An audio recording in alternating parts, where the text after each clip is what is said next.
नमस्ते, नमस्कार। चलो हम लोग शुरू करेंगे अपनी क्लास। आज हम लोगों को पढ़ना है वाक्य शुद्धिकरण के नियम। देखो, हम लोग इससे पहले वाक्य पढ़ चुके हैं। जो हमारे वाक्य आए हुए हैं कि वाक्य कितने प्रकार के होते हैं, क्या होते हैं, ये हमने पढ़ लिया है। आज की क्लास में हम पढ़ेंगे वाक्य शुद्धिकरण। हमें वाक्य बनाते समय किन किन नियमों का ध्यान रखना है, ये हम यहाँ पर देखेंगे। तो सबसे पहले हमारे सामने आता है वाक्य। चलो वाक्य की परिभाषा को देखते हुए हम आगे बढ़ेंगे। सार्थक शब्दों का वह समूह जिसमें वक्ता के कथन को संपूर्ण रूप से व्यक्त करने की क्षमता हो, वाक्य कहलाता है। हम इस चीज को पढ़ चुके हैं पहले भी कि वाक्य हमारा क्या होता है। तो वाक्य यानी वह शब्दों का ऐसा समूह होता है जिसमें जो बोलने वाला है वो अपनी बात को पूरा कर सके, उसे ही हम क्या कहते हैं, वाक्य कहते हैं। वाक्य बनाते समय हमें विभिन्न प्रकार की सावधानियां रखनी पड़ती हैं, जो कि निम्न प्रकार हैं। हमें अब शुरुआत करेंगे यहाँ पर कौन कौन सी सावधानियां हमें रखनी होती हैं, ये हम देखेंगे। तो सबसे पहले आती है हमारे सामने पद संबंधी सावधानी। पद संबंधी सावधानी में हम देखते हैं पहला नियम हमारा दिया है, ध्यान रखना पद संबंधी सावधानी, ये हमारे सामने है। इसमें सबसे पहले देखेंगे कि कौन सा पॉइंट है। तो पहला पॉइंट हमारे सामने दिया है, यदि वाक्य में कर्ता कारक चिन्ह रहित का मतलब है बिना कारक चिन्ह के आए, तो उस वाक्य की क्रिया कर्ता के अनुसार होती है। ठीक है, तो उस वाक्य की क्रिया किसके अनुसार होती है, कर्ता के अनुसार होती है। ठीक है, तो अब ये क्या कह रहा है, तो हम यहाँ पर कुछ वाक्य देखेंगे। वाक्य हमारे उदाहरण दिए हुए हैं। ठीक है, 1 मिनट में अभी आती हूँ।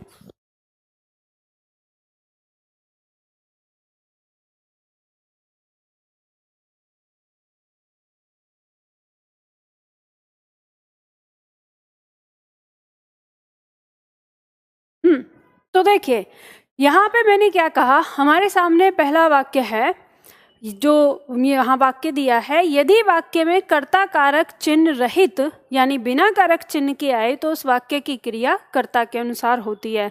तो इस बात को समझने के लिए आपके सामने यहाँ 3 वाक्य दिए हुए हैं। देखो ध्यान देना, ये जो पीडीएफ है ये आपको क्लास के बाद मिल जाएगी। अब इस पीडीएफ में मैंने आप लोगों को लिखने के लिए कुछ भी नहीं छोड़ा है, लिख कर दे दिया है। तो आप चाहो तो रफ कॉपी पे मेरे साथ साथ लिख सकते हो अपने अनुसार, जैसे आपका जिस तरह से आपको याद होता है। ठीक है, नोट्स बना सकते हो, नहीं तो इसी को आप प्रिंट निकाल के फिर उस पर पढ़ाई कर सकते हो। तो आपको समझना है बहुत ध्यान से कि मैं क्या कह रही हूँ यहाँ पर। तो हम यहाँ उदाहरण देखते हैं। पहला उदाहरण हमारे सामने दिया है यहाँ पर कि सविता हर रोज सुबह में सेब खाती है। ठीक है, पहला उदाहरण। दूसरा उदाहरण दिया है, आचार्य रामचंद्र शुक्ल हिंदी साहित्य में अपने समय के प्रसिद्ध आलोचक थे। तीसरा दिया है, नेताजी की पत्नी भी मंदिर में फूल चढ़ाने आई हैं। अब 3 वाक्य यहाँ पर दिए हैं। अब हम इस वाक्य से देखेंगे कि इन वाक्यों का क्या संबंध है। इस पंक्ति ने कहा है कि वाक्य में कर्ता कारक चिन्ह, अगर कर्ता कारक जो है वो चिन्ह रहित हो तो सबसे पहले सारे वाक्यों में हम कर्ता कारक खोजेंगे। सविता हर रोज सुबह में सेब खाती है। कौन सेब खाती है, तो हमें यहाँ पे पता चलता है कि सविता सेब खाती है। ठीक है, कौन खाती है, सविता। तो सविता वाक्य में कौन हो गई, कर्ता हो गई। ठीक है, अब आगे दिया, रामचंद्र शुक्ल हिंदी साहित्य में अपने समय के प्रसिद्ध आलोचक थे। तो कौन थे प्रसिद्ध आलोचक, तो प्रसिद्ध आलोचक थे आचार्य रामचंद्र शुक्ल। ठीक है, ये वाक्य का कर्ता हो गया। और नेताजी की पत्नी भी मंदिर में फूल चढ़ाने आई हैं। तो यहाँ पे फूल चढ़ाने कौन आई हैं, पत्नी। तो पत्नी यहाँ पर क्या हो गई, कर्ता हो गई। ठीक है, तो वाक्य के कर्ता हैं, ये वाक्य का कर्ता हो गया। ठीक है, ये भी वाक्य का कर्ता हो गया और ये भी वाक्य की कर्ता है। ठीक है, यहाँ पर। तो अब इसके साथ यानी जो वाक्य का कर्ता है, देखो लिख लेना, ये नोट है, ये आपका मतलब उस तरह से नहीं है, ये पीडीएफ है, नोट वाली पीडीएफ नहीं है, तो जिस पे मेरा लिखा हुआ था, अब इसमें कुछ लिखा नहीं रहेगा, तो रफ कॉपी पे आप नोट करते रहना इसको। तो यहाँ पे हमें पता चलता है कि ये जो कर्ता कारक है सॉरी, तो यहाँ कर्ता कारक के साथ में कोई कारक चिन्ह नहीं है, यहाँ कोई कारक चिन्ह नहीं है जैसा कि उसने कहा है। तो अब इस वाक्य की जो क्रिया है वो किसके अनुसार होगी? कर्ता के अनुसार। क्रिया क्या है? खाती। तो यहाँ पर सविता स्त्रीलिंग है, एक वचन है, तो क्रिया भी क्या हो गई? एक वचन स्त्रीलिंग हो गई। ठीक है। उसी तरह से यहाँ पर रामचंद्र शुक्ल है, तो इसकी क्रिया क्या है? आलोचक थे। तो रामचंद्र शुक्ल जो कि हमारे लिए आदरणीय है, तो बहुवचन में रखेंगे, और पुल्लिंग है तो ये बहुवचन में और पुल्लिंग, तो हमारी क्रिया भी बहुवचन पुल्लिंग हो गई। और यहाँ पर नेताजी की पत्नी एक वचन स्त्रीलिंग है, तो चढ़ाने आई है, तो क्योंकि नेताजी की पत्नी है, आदरणीय के रूप में हम ले रहे हैं, तो बहुवचन आ रहा है। ठीक है, तो हम बहुवचन स्त्रीलिंग में उसका प्रयोग कर रहे हैं। तो यानी हमारा जो कर्ता है, जिस रूप में कर्ता आ रहा है उसी रूप में उसकी क्रिया आ रही है। किस कारण से? क्योंकि कर्ता के साथ यहाँ कोई कारक चिन्ह नहीं है। अब आपके दिमाग में प्रश्न आएगा कि अगर कर्ता कारक के साथ कारक चिन्ह आ जाएगा तो फिर क्रिया क्या होगी? तो फिर इसका पॉइंट नंबर 2 आता है। पॉइंट नंबर 2 कहता है, पॉइंट नंबर 2 हमें बताता है कि यदि वाक्य में कर्ता कारक चिन्ह के साथ हो और कर्म कारक चिन्ह रहित हो, यानी कर्म कारक के साथ कोई चिन्ह ना हो, तो उस वाक्य की क्रिया फिर कर्म के अनुसार होती है। यानी अगर वाक्य आया और वाक्य में कर्ता के साथ कारक चिन्ह आ गया और कर्म के साथ कोई कारक चिन्ह नहीं है, तो फिर वाक्य की जो क्रिया है वो कर्म के अनुसार होगी। तो जैसे उदाहरण दिया है, सविता ने सुबह सेब खाया, बूढ़ी स्त्री ने बड़े चाव से आम खाया, लेखक ने अपने निबंध में स्वतंत्र जीवन जीने की प्रेरणा दी है। ठीक है, यह संघर्ष अनंत काल तक चलता रहेगा, निखिल ने सुबह कमरे में बैठकर रोटी खाई। अब यहाँ हमारे सामने इतने वाक्य दिए हैं, वाक्य छोटा, वाक्य बहुत बड़ा। ठीक है, अलग अलग वाक्य दिए हैं और अलग अलग वाक्यों से ही हमें इन्हें समझना है। यहाँ पे दिया है कर्ता कौन है? सविता। ठीक है, सेब किसने खाया है? सविता ने। लेकिन सविता के साथ यहाँ क्या आ गया? ने कारक चिन्ह आ गया। ठीक है, अब इस वाक्य का कर्म क्या है? सेब। तो यानी क्या खाया? सेब खाया। तो कर्म के साथ यहाँ पर कोई कारक चिन्ह नहीं है, तो क्रिया हमारी किसके अनुसार हो गई? कर्म के अनुसार हो गई। सेब एक वचन पुल्लिंग है, तो खाया क्रिया भी हमारी एक वचन पुल्लिंग हो गई। उसी तरह से बूढ़ी स्त्री ने, यहाँ पर ने कारक चिन्ह आ गया। बड़े चाव से आम खाया, तो आम एक वचन पुल्लिंग है, इसके साथ कोई कारक चिन्ह नहीं, तो क्रिया खाया आम के अनुसार हो गई। ठीक है, एक वचन पुल्लिंग हो गई। इसी तरह से लेखक ने, ठीक है, कर्ता के साथ कारक चिन्ह, अपने निबंध में स्वतंत्र जीवन जीने की क्या दी है? प्रेरणा दी है। ठीक है, तो प्रेरणा ये हमारा क्या हो गया? कर्म हो गया। अब प्रेरणा होती है, ये स्त्रीलिंग हो गया। अब स्त्रीलिंग एक वचन है, तो दी है क्रिया हो गई हमारी, यानी क्रिया भी हमारी क्या हो गई? स्त्रीलिंग में आ गई। तो ये आपको ध्यान रखना है कि वहाँ पे कर्म हमारा जिसमें होगा वैसे ही आएगी।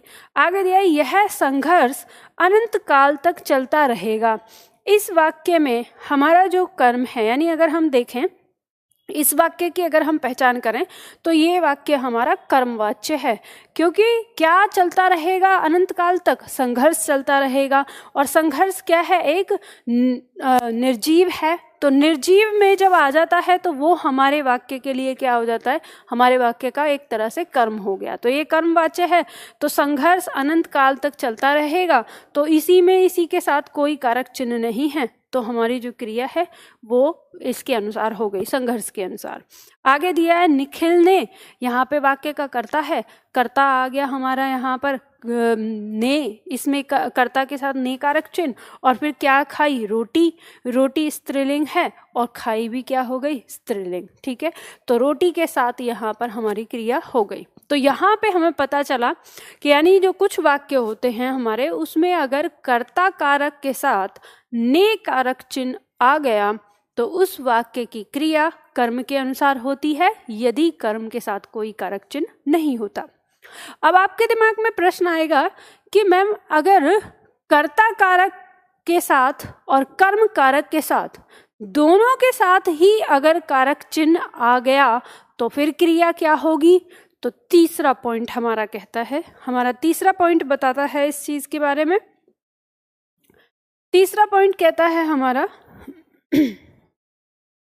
कि यदि वाक्य के अंदर, यदि वाक्य में कर्ता और कर्म दोनों के साथ कारक चिन्ह आ जाए तो उस वाक्य की क्रिया हमेशा एक वचन, पुल्लिंग और अन्य पुरुष की होगी।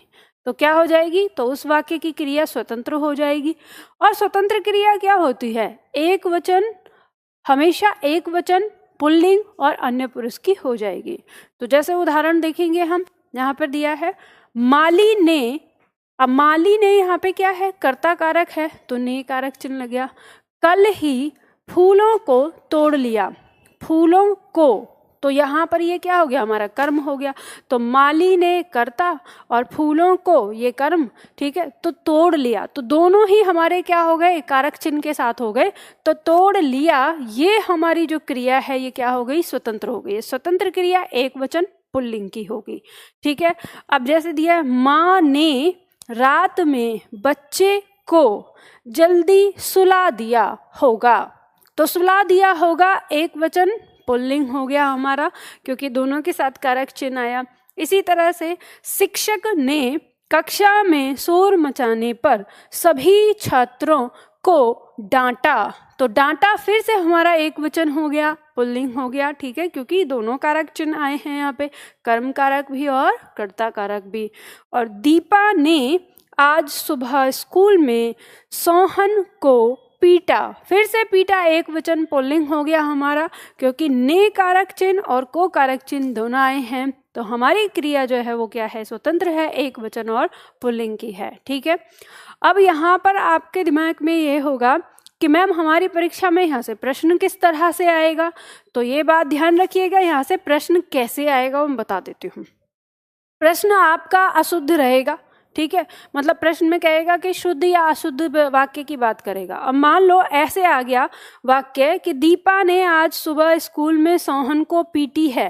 ठीक है, इस तरह से लिखा हुआ होगा और आपसे क्या कहेगा कि इसमें त्रुटि किस वाक्य में है, किस अंश में है। तो आपको पता चलेगा कि जब दीपा ने सोहन को, यहाँ को लगा दिया तो पीटा होना चाहिए, तो फिर पीटी क्यों आएगा? या पीटती है, अगर मान लो यहाँ पे ये क्या लिख दिया, इसकी जगह लिख दिया पीटती है। ठीक है, इस तरह से कि दीपा ने आज सुबह स्कूल में सोहन को पीटती है, तो फिर ये क्या हो गया? ये गलत हो जाएगा। तो क्या सही होना चाहिए? या तो दीपा ने नहीं होना चाहिए, फिर होगा दीपा आज सुबह स्कूल में सोहन को पीटती है, इस तरह से होगा तब सही।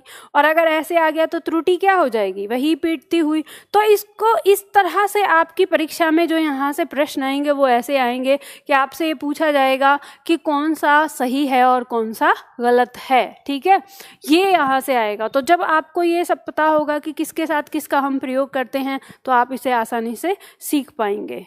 ठीक है मैम, रोटी स्त्रीलिंग एक वचन है ना? हाँ बिल्कुल, रोटी स्त्रीलिंग है, एक वचन है, और अगर रोटियां हो जाएगा तो बहुवचन हो जाएगा।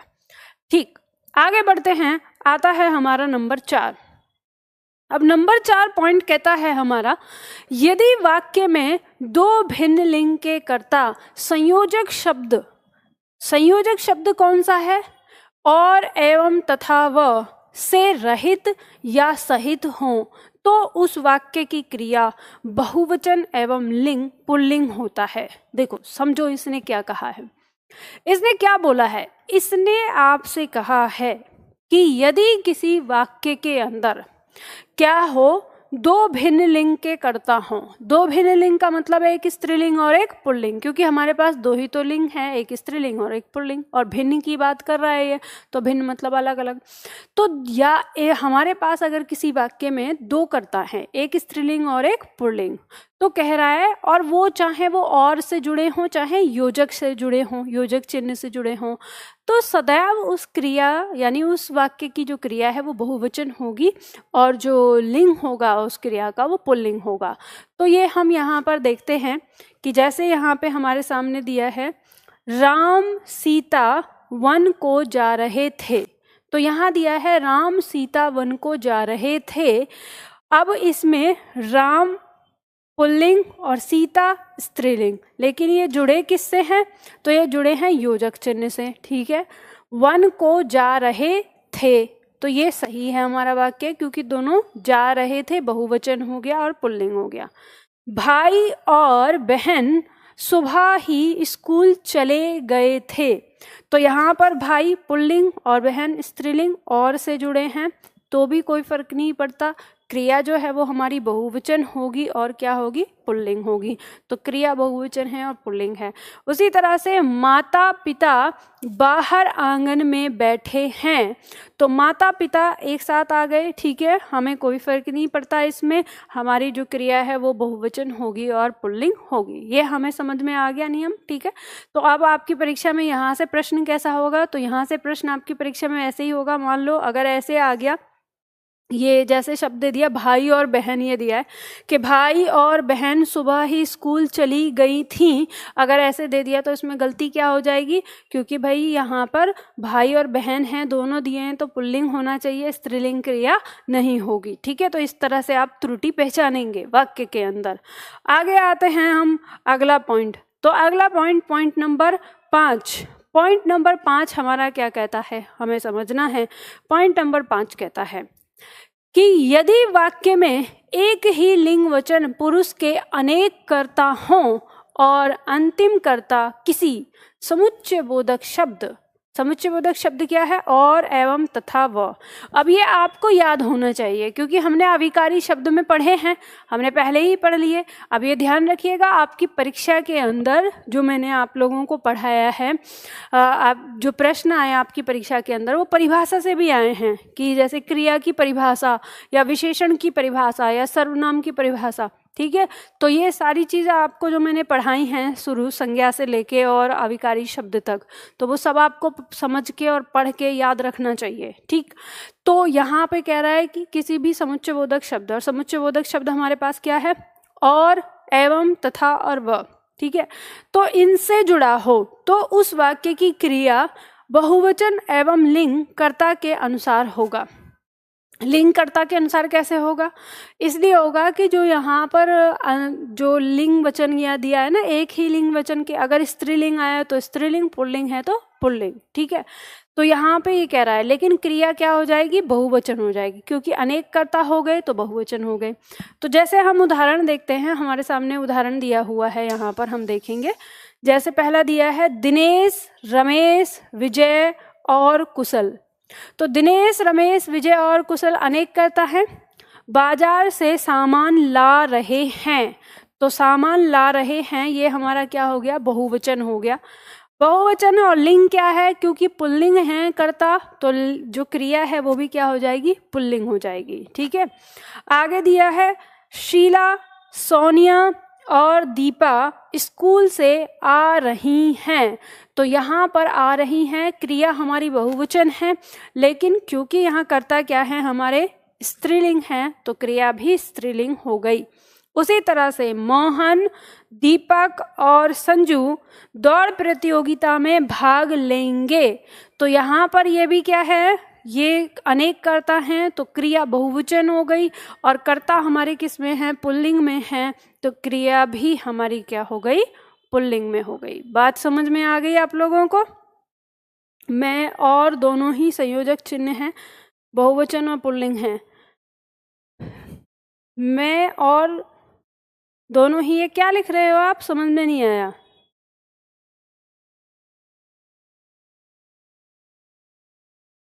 मैम क्लास 11 की PDF नहीं डली, 11 की PDF नहीं डली, डल गई होगी, देख लेना ध्यान से, हो जाती है वो, है ना।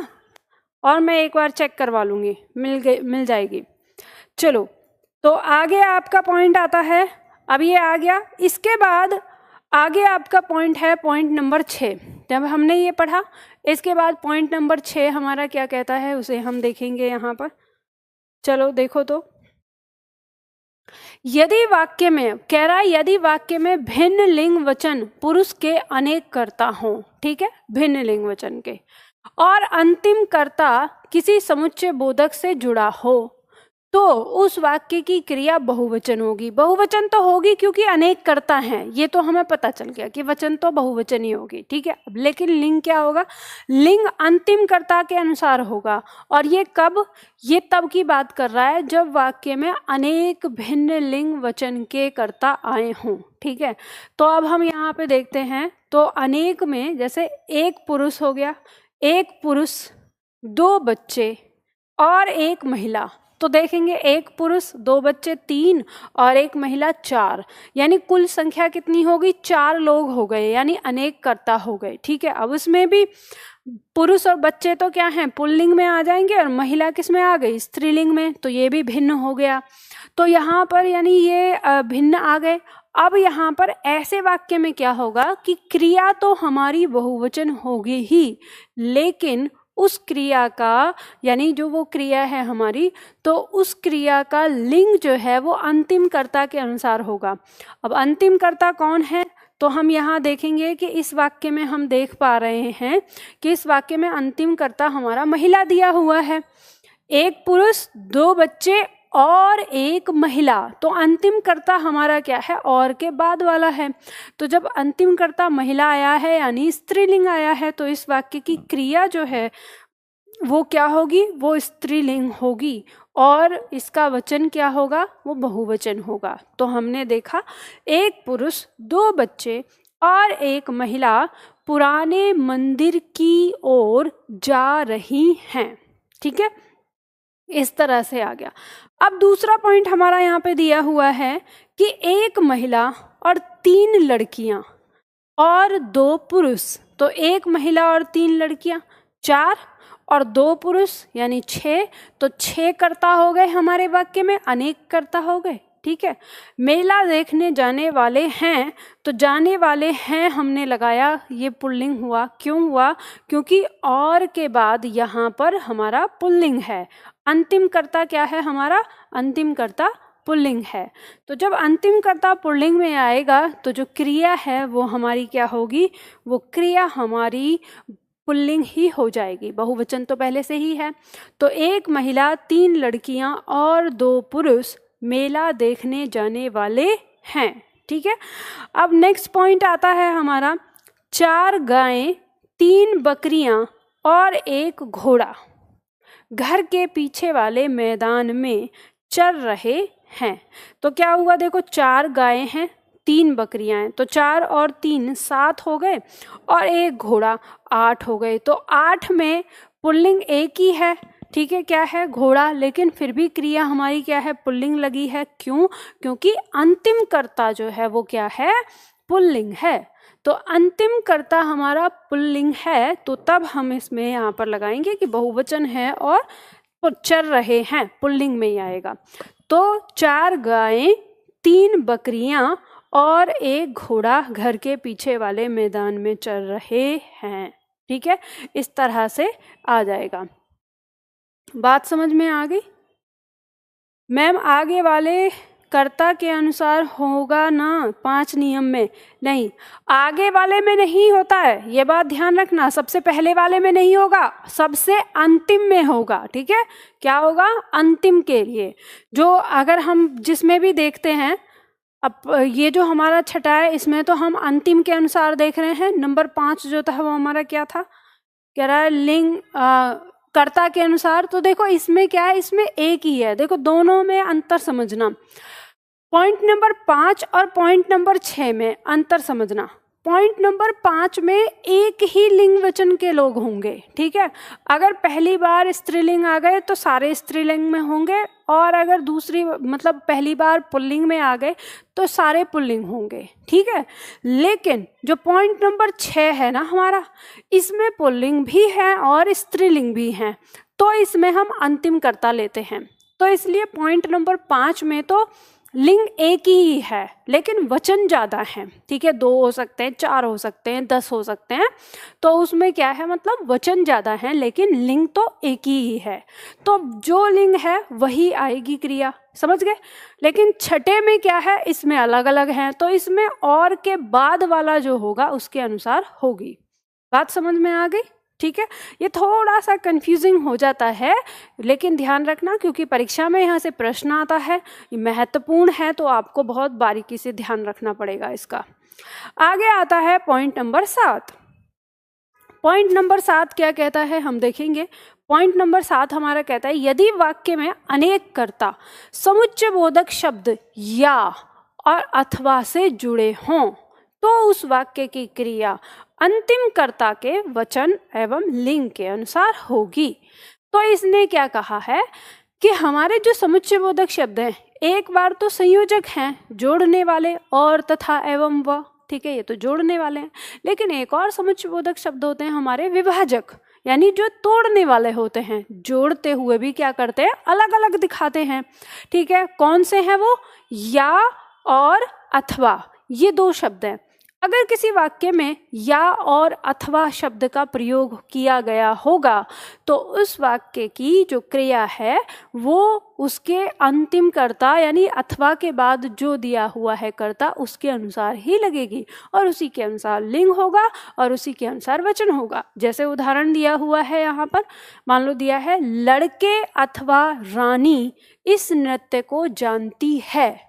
भले ही यहाँ पर लड़के शब्द आया, बहुवचन आया, ठीक है, कोई बात नहीं, लेकिन हमने यहाँ पर अथवा लगा दिया। तो अब ध्यान रखिएगा, जब अथवा लग गया तो अब जो क्रिया आपकी होगी वो यहाँ तक के ही दायरे में होगी, यानी ये जो क्रिया है ये इस कर्ता के अनुसार ही होगी जो यहाँ पे दिया है।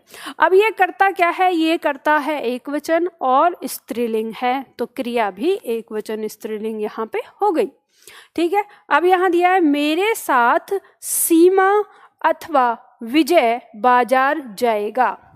तो यहाँ पर क्योंकि सीमा अथवा, तो मेरे साथ कौन जाएगा, या तो सीमा या तो विजय।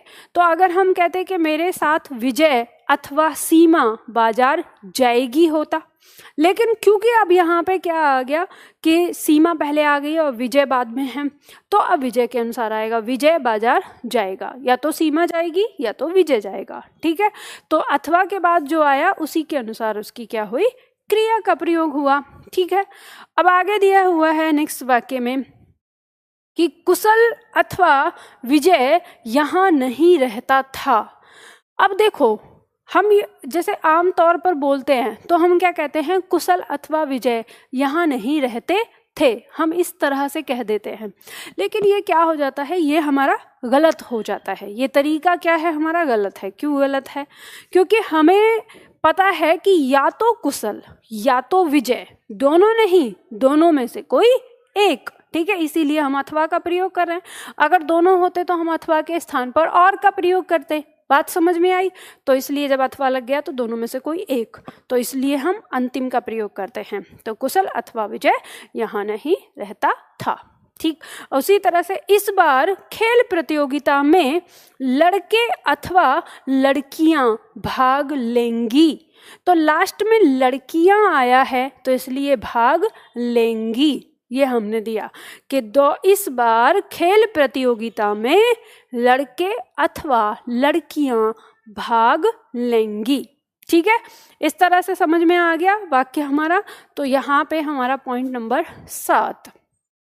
आगे बढ़ते हैं हम, इसमें अगला पॉइंट हमारा आता है पॉइंट नंबर 8। अब ये तो था हमारा पद संबंधी सावधानी। अब चलते हैं हम यहाँ से संज्ञा संबंधी सावधानी। अब जो हमने पढ़ा ना, एक एक करके सब में देखेंगे। अब हम देखेंगे कि संज्ञा से संबंधित किस तरह के वाक्य हमारी परीक्षा में आएंगे और हम उन्हें कैसे करते हैं। 2 बच्चे, 4 पुरुष और 1 महिला सड़क पर जा रही हैं। यह वाक्य सही है? हाँ, बिल्कुल सही है। ये जा रही हैं बहुवचन होगा, ठीक है, लेकिन आपने शायद बहुवचन नहीं लगाया, केवल एक वचन लिखा है, तो गलत होगा। रही हैं, रही पे भी बिंदी लगेगा और हैं पे भी बिंदी लगेगा, ये ध्यान रखना। मैम हम कैसे जानेंगे? आप तो पूरा ही वाक्य शुद्ध लेकर आए हैं, अशुद्ध वाक्य भी लेकर आइए। देखो बेटा, एक बात मैं आप लोगों को बता देती हूँ, सब्र नाम की आप लोगों में ना जरा भी चीज नहीं है। मतलब कहे ना कि सब्र नाम की चीज नहीं है आपके अंदर। बेटा पहले वाक्यों के शुद्ध नियम पढ़ लो, अशुद्ध भी लेकर आऊंगी, प्रश्न उत्तर करवाऊंगी आपको वाक्य शुद्धिकरण के। ऐसा मत सोचो कि नहीं है। पहले सीधा तो सीख लो, कि पहले उल्टा ही सीखोगे और फिर उल्टा सीख के उल्टा ही करके आओगे। पहले सीधा सीख लो, ठीक है। तो पहले नियमों को, ये हम यहाँ पर वाक्य नहीं सीख रहे हैं, हम क्या सीख रहे हैं? हम नियम सीख रहे हैं। क्या है आज का टाइटल हमारा क्लास का? वाक्य शुद्धिकरण के नियम। तो आज हम नियम सीख रहे हैं, ना कि वाक्य।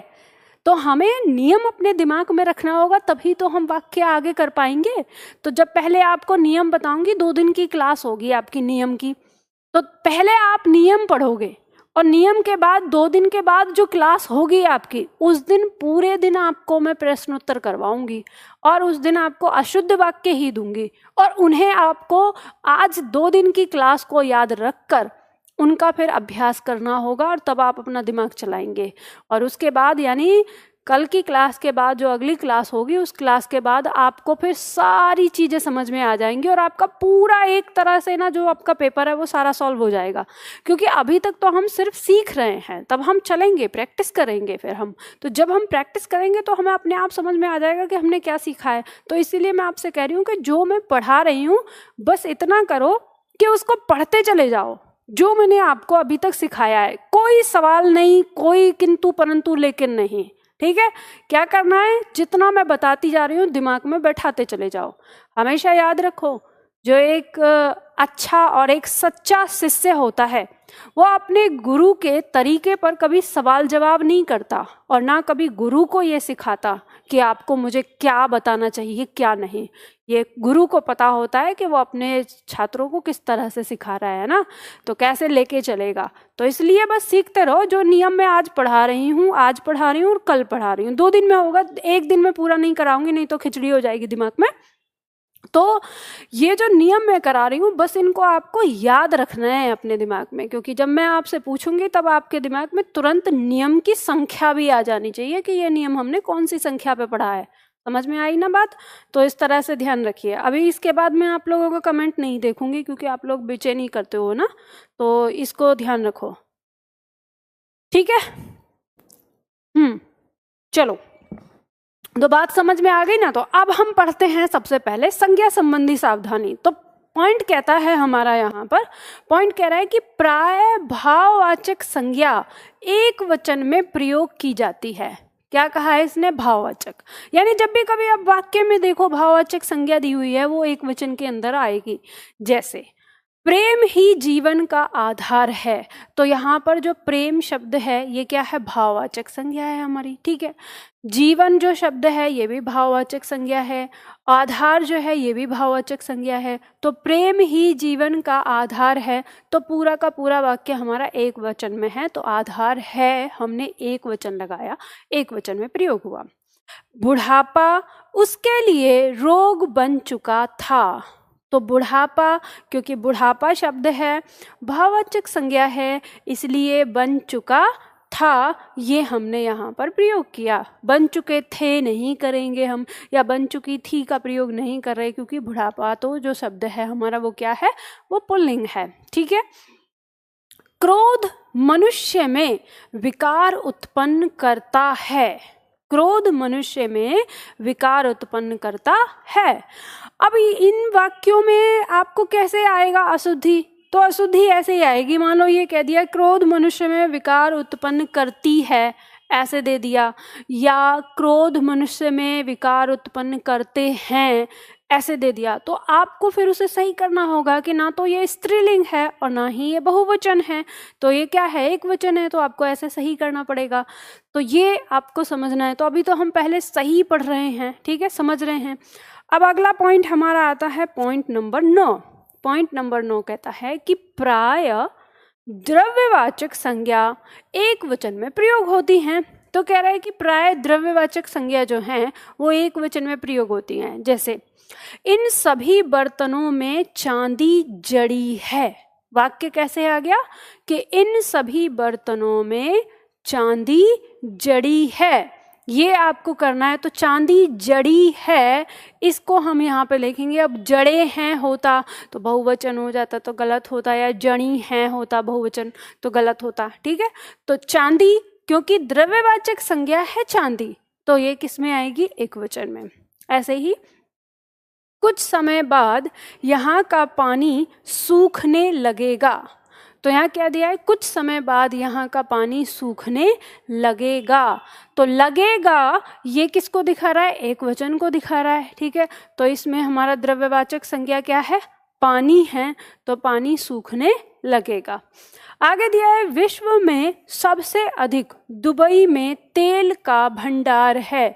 तो हम कहें तेल के भंडार हैं ऐसे बोलेंगे, तो तेल के भंडार नहीं, तेल का भंडार हमें बोलें, क्योंकि ये एक वचन है तो एक वचन में हम इसका प्रयोग करेंगे यहाँ पर, ठीक है। तो हमें बताया है, तो हमें ध्यान रखना है कि जो हमारी द्रव्यवाचक संज्ञाएं हैं उनका प्रयोग हम एक वचन में करते हैं, ठीक है।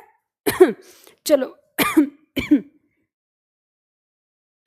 आगे आता है अगला पॉइंट, पॉइंट नंबर 10।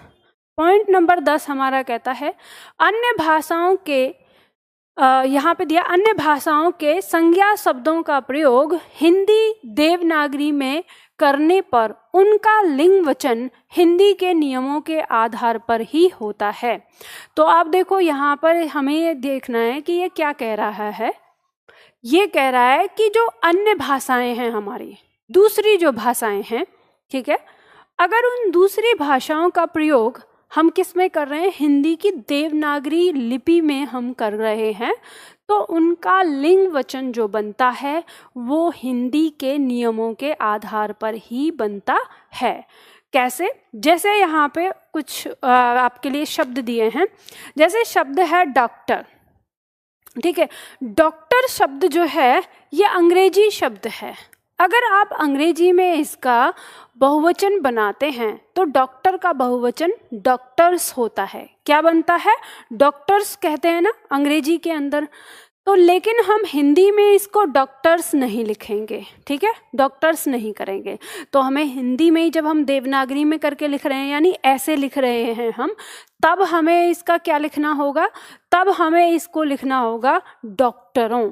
क्योंकि हमारी जो हिंदी में जब हम बहुवचन बनाते हैं वो अ और यों से बनता है और बाकी निर्विभक्ति रूप से बनता है। आपको पता है निर्विभक्ति रूप से नियमों से हम बनाते हैं, ठीक है। तो यानी डॉक्टर शब्द है तो उसका डॉक्टरों ही उसका बहुवचन बनाएंगे। जैसे उदाहरण के तौर पर यहाँ पे दिया है, यहाँ वाक्य दिया कि सभी डॉक्टरों ने मिलकर हड़ताल की है। तो हम ये नहीं कहेंगे कि सभी डॉक्टर्स ने हड़ताल की है, ऐसा नहीं बोलेंगे, सभी डॉक्टरों ने मिलकर हड़ताल की है। तो इस तरह से हम हिंदी में उन शब्दों का प्रयोग करेंगे। फिर आगे इसमें दिया है जैसे रेल शब्द है, तो ये भी अंग्रेजी का है, तो हम इस रेल शब्द के लिए या तो रेलें या रेलों शब्द का प्रयोग करेंगे इसका बहुवचन बनाने के लिए। लेकिन अंग्रेजी में जब हम बोलते हैं तो इसको क्या कहते हैं, रेल्स कहते हैं, ठीक है, क्या बोलते हैं, रेल्स। तो अंग्रेजी के शब्दों के जैसा हमें इसका प्रयोग नहीं करना है हिंदी में।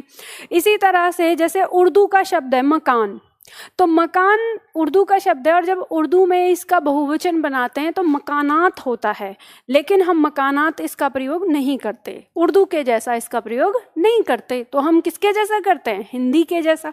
जैसे दिया है कि मकानों, तो यहाँ पे वाक्य प्रयोग करके दिया है, आपको समझाया गया है। जैसे दिया है कि इस कॉलोनी के सभी मकानों में बरसात का पानी भर गया है।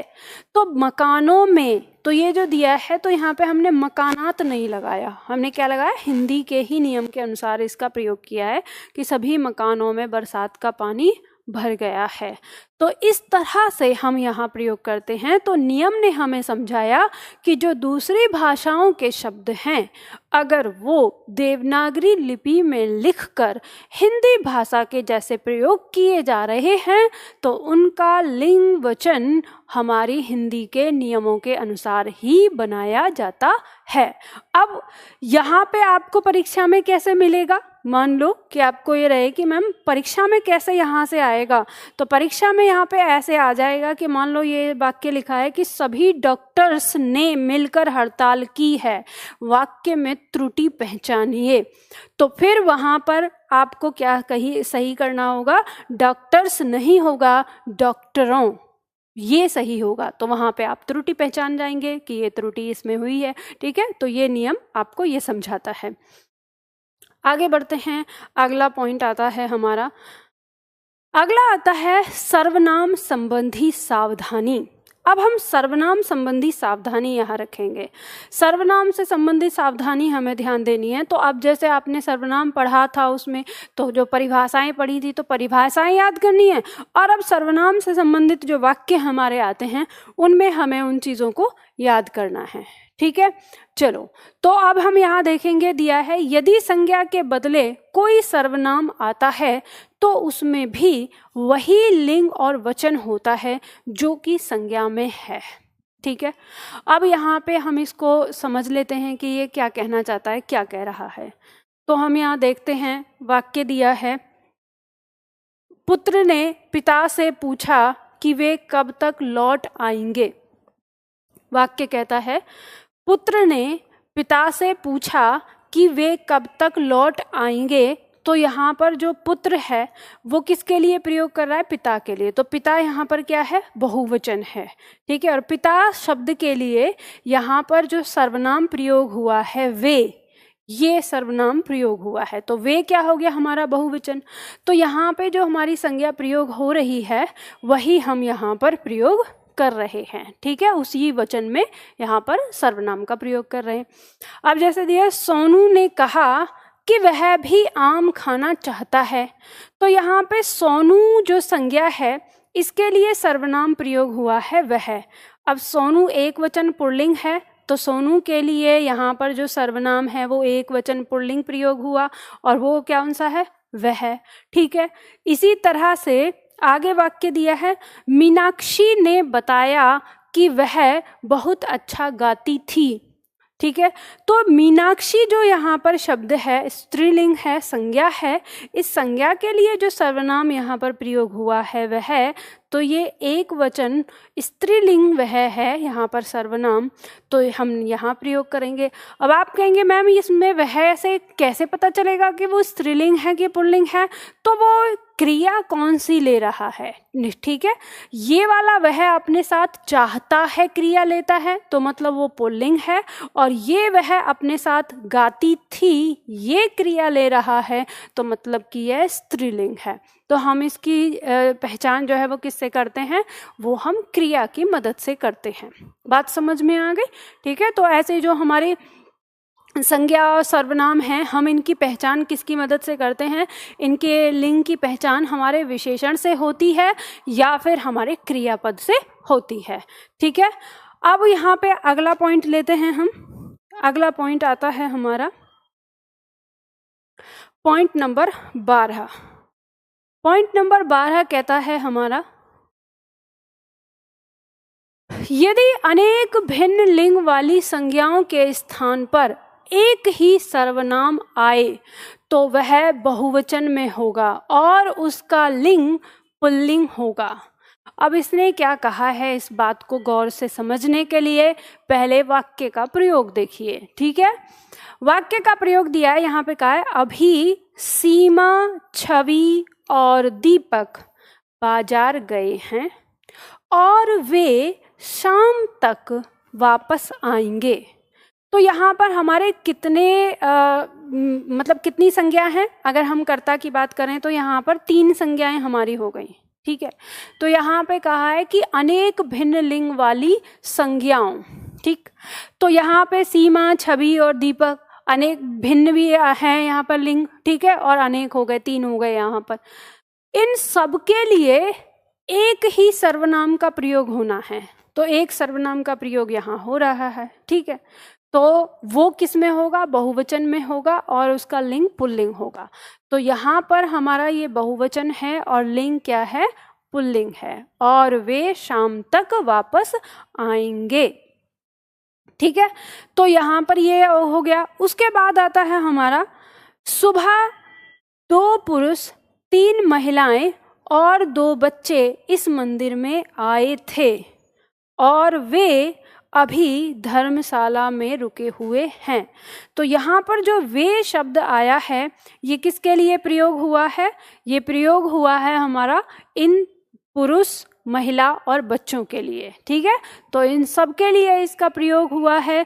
तो ये हमारे यहाँ पर, यानी जो हमने यहाँ कहा कि अगर अनेक संज्ञाएं हैं और उन अनेक संज्ञाओं के स्थान पर कोई एक सर्वनाम प्रयोग होता है तो वह हमारा पुल्लिंग होगा और वो बहुवचन ही होगा, ठीक है। तो इस तरह से हमें यहाँ पे पता चलता है। आगे हम देखते हैं अगला पॉइंट। अगला पॉइंट हमारा दिया है पॉइंट नंबर 13। दिया हुआ है कि यदि किसी प्रसंग में किसी संज्ञा के बदले कोई सर्वनाम पहली बार जिस वचन में प्रयोग किया गया है अंत तक वह उसी वचन में प्रयोग होना चाहिए। इनका कहने का मतलब यहाँ पर है कि हमारे सामने कह रहा है कि यदि किसी प्रसंग में किसी संज्ञा के बदले कोई सर्वनाम आया है, ठीक है। प्रसंग का मतलब है कोई घटना, कोई कहानी या कोई भी वाक्य जो कहा जा रहा है, और उसके अंदर अगर कोई यहाँ पर हमारा सर्वनाम प्रयोग किया गया है पहली बार तो अंत तक हमारा वही सर्वनाम प्रयोग होगा। कैसे? तो अब हम इसको देखेंगे, ये इसमें देखेंगे कि इसमें क्या सही है क्या गलत है। तो जैसे देखो, पहला वाक्य दिया है मैं तुमसे नाराज नहीं हूँ। अब ध्यान देना, मैं तुमसे नाराज नहीं हूँ। आगे दिया आपने मेरा सामान लौटा दिया है, अब हम तुमको कभी परेशान नहीं करेंगे। तो देखो इसमें क्या गलती हुई है? गलती ये हुई है कि जब यहाँ पे मैं का प्रयोग किया स्वयं के लिए और मध्यम पुरुष के लिए तुम का प्रयोग किया, तो आगे क्यों बदला कि आपने? तो यहाँ आपने गलत होगा, ठीक है। ये आपने क्या हो जाएगा? गलत। तो क्या होगा इसके स्थान पर? तुमने, ठीक है। क्या होगा इसके स्थान पर? तुमने। तो ये सही होगा, तुमने मेरा सामान लौटा दिया है। अब हम तुमको यहाँ पर क्या हो जाएगा? गलत हो जाएगा। तो इसके स्थान पर क्या होना चाहिए? मैं। इसको नोट डाउन कर लेना, क्योंकि मैं यहाँ से हटाऊंगी तो अब ये मिट जाएगा। तो आपको रफ कॉपी पे लिखना पड़ेगा ताकि आप इसकी अपनी नोटबुक में इसे सही कर सकें। तो यहाँ क्या आ जाएगा? मैं तुमको कभी परेशान नहीं, तो करेंगे ये हट जाएगा, तो क्या हो जाएगा? करूँगा। क्या हो जाएगा? करूँगा। तो ये इस तरह से आ जाएगा, ये आपका सही हो जाएगा। तो यहाँ पर हमने यही बात कही है कि इसको हम इस तरह से करेंगे, यानी ये कह रहा है कि किसी भी घटना में, किसी भी प्रसंग में यदि संज्ञा के बदले कोई सर्वनाम जब आ रहा है तो सर्वनाम एक बार जिस वचन में आ गया तो अंत तक उसी वचन में आता रहेगा, ठीक है। तो यहाँ पे जैसे ये हमारा मध्यम पुरुष में है और फिर ये हमारा ये हमारा उत्तम पुरुष में है और ये हमारा मध्यम पुरुष का कौन सा है? तुम है, ठीक है। तुम बहुवचन, तो अंत तक हमारा यही चलेगा। और ये जो हमारा उत्तम पुरुष है तो फिर उत्तम पुरुष ही आएगा, उत्तम पुरुष का एक वचन है तो उत्तम पुरुष का एक वचन ही आएगा, ठीक है। तो इस तरह से हमें यहाँ पर ध्यान देना होगा। इसके लिए बात समझ में आई आप लोगों को? ठीक है, चलो अगला पॉइंट देखते हैं, पॉइंट नंबर 14। पॉइंट नंबर 14 आपका क्या कह रहा है? पॉइंट नंबर 14 ने आपसे कहा कि यदि वाक्य में संज्ञा और सर्वनाम दोनों एक साथ आए हों तो वाक्य में संज्ञा सर्वप्रथम आती है तथा उसके बाद सर्वनाम का प्रयोग होता है, क्योंकि सर्वनाम का प्रयोग संज्ञा के स्थान पर होता है। इसने कहा है, इसको समझने के लिए हम इस वाक्य को समझेंगे। ठीक है, वाक्य जो नीचे दिया हुआ है, लिखा है वाक्य, शिकारी ने उस पर गोली चलाई किंतु शेर बच निकला। अब देखो इसने क्या कहा है, इसने कहा है कि यदि किसी वाक्य में संज्ञा और फिर उसका सर्वनाम दोनों एक साथ आए हों तो आपको इस बात का ध्यान रखना है कि सबसे पहले क्या आएगी, संज्ञा, और उसके बाद उसका सर्वनाम आएगा। ठीक है, तो अब यहाँ पे जैसे हमने ये वाक्य देखा तो इस वाक्य में हमने संज्ञा और सर्वनाम का प्रयोग किया है, लेकिन हमने उल्टा किया है। पहले हमने सर्वनाम लिख दिया है, ठीक है, और उसके बाद उसकी संज्ञा लिखी है। इसी से ये वाक्य क्या हो गया, गलत हो गया। तो हमें क्या करना था, उसके स्थान पर ये काट कर हमें क्या लिखना है, शेर। शिकारी ने शेर पर गोली चलाई, ठीक है, किंतु शेर कट के वह, अब शेर के लिए वह का प्रयोग हो गया, किंतु वह बच निकला। तो ये हमारा सही होगा, इस तरह से हम इसको करेंगे। ठीक है, तो यहाँ पे हमने देखा शिकारी ने शेर पर गोली चलाई किंतु वह बच निकला, हम इसको इस तरह से सही करते हैं। बात समझ में आई आप लोगों को? तो देखो आज की क्लास में मैं आप लोगों को इतना ही करा रही हूँ, यहीं तक, प्रश्न पॉइंट नंबर 14 तक ही मैं आप लोगों को कराऊंगी, क्योंकि इससे ज़्यादा अगर मैं आगे कराती हूँ तो फिर बाउंस होगा, और मैं नहीं चाहती कि अगर एक दिन की क्लास हमारी ज़्यादा हो जाएगी तो उससे कोई फ़र्क नहीं पड़ेगा, पर हमें सीखना उतना है जितना हम पचा सकें। ठीक है, तो ये जो 14 नियम मैंने आप लोगों को बताए, तो इन 14 नियमों को आपको अपने दिमाग में अच्छी तरह से फिट करके रखना है। ठीक है, आप अच्छी तरह से उसको फिट करके रखेंगे, समझेंगे, सीखेंगे, याद करेंगे। अब याद कर लेना है, फिर इसके आगे हम कल की क्लास में करेंगे। बात समझ में आ गई? तो यहाँ तक जो मैंने आपको समझाया है, मैं उम्मीद करती हूँ आप सभी लोगों को समझ में आया होगा। और अगर फिर भी थोड़ा बहुत डाउट आपको ऐसा लग रहा हो कि नहीं मैम थोड़ा थोड़ा डाउट सा है, तो कोई बात नहीं, जैसे ही ये PDF आपकी क्लास के बाद आपको मिलेगी तो अपनी PDF निकाल के नोट्स बना के एक बार फिर से इस क्लास को जल्दी से तेज स्पीड पे करके आप एक बार देख लेना कि मैम ने यहाँ पे क्या क्या समझाया है, और आप उसे कर सकते हैं। ठीक है, तो आज के लिए हम इतना ही करते हैं, फिर मिलते हैं कल की क्लास में।